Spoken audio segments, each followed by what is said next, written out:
Para yung tama ng para sila. Whatever you want. Ito, bayad dito. Ay, baka mag-issue kami pa. Pero kung gusto mong bayaran, okay na.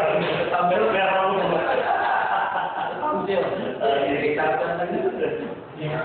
Hindi na para yan. Saka na lang muna natin yung pag-inubat.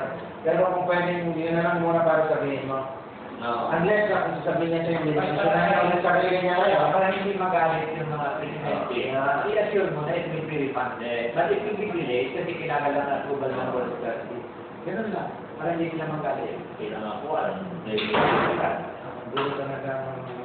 Kaya nga yung ames, yung pinatukan niya, hindi niya nalitindihan. Magulo, kailangan talaga ayusin natin. Alam mo, sa tingin ko naman magaling siya.